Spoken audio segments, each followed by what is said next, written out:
Bonjour à toutes et à tous. Alors aujourd'hui, on va faire un exercice d'arithmétique qui utilise le raisonnement par l'absurde. Donc on vous le dit, voici une proposition, un entier impair n'admet pas de diviseur pair. Et on vous dit démontrer cette assertion, mais en raisonnant par l'absurde. Alors, vous savez que votre hypothèse de départ, c'est vous donner un entier impair. Donc vous prenez un entier impair, vous fixez à un entier impair. Ça, vous le fixez. Et vous allez supposer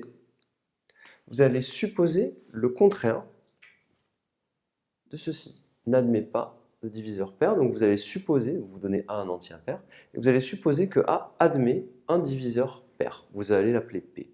Et voilà comment on commence le raisonnement par l'absurde. Donc l'idée c'est, vous partez de ce que vous avez A un entier impair, vous le fixez, et vous voulez montrer que cet entier A n'admet pas de diviseur pair, mais vous supposez le contraire.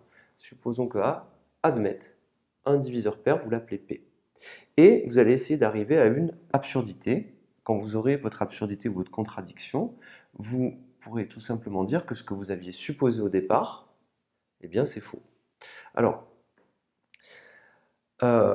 il existe un entier B tel que A s'écrive B fois P. Et oui, si A admet un diviseur pair, ça veut dire que A, il est divisible par P, donc A, on peut l'écrire un nombre multiplié par P. Ce nombre, je l'appelle B, tout simplement. Et P est pair. Exploitons maintenant cette hypothèse que P est supposé être pair. P, il s'écrit donc sous la forme P égale 2 fois K, 2 fois un entier. Ainsi, j'aurais écrit A, c'est B multiplié par 2 fois K. C'est donc, au final, 2 fois BK. Je peux écrire cet entier A sous la forme 2 fois BK. Ainsi, comme BK est un entier, finalement, je m'aperçois que A, je l'ai écrit sous la forme 2 fois un entier. Ainsi, A est donc un entier pair, puisqu'il s'écrit sous la forme 2 fois un entier. Et ici, ce grand K, ça correspond à BK.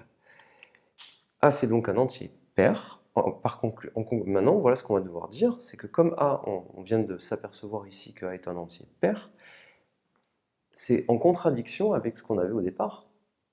L'entier A qu'on a choisi au départ, on a choisi A qui était un entier impair. Donc on peut écrire que c'est soit absurde, soit contradiction. Et vous écrivez quoi? Vous écrivez sur votre copie contradiction avec le fait que A est un entier impair.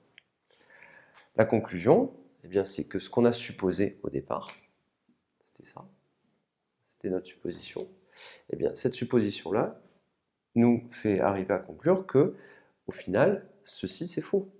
Par conséquent, A n'admet pas de diviseur pair. A n'admet donc pas de diviseur pair, tout simplement. Voilà pour ce travail sur le raisonnement par l'absurde. Donc, il faut s'y entraîner et souvent dans les exercices, on vous dira, voilà, raisonner par l'absurde. Ça vous permettra vraiment d'arriver au résultat. Je vous remercie et à bientôt.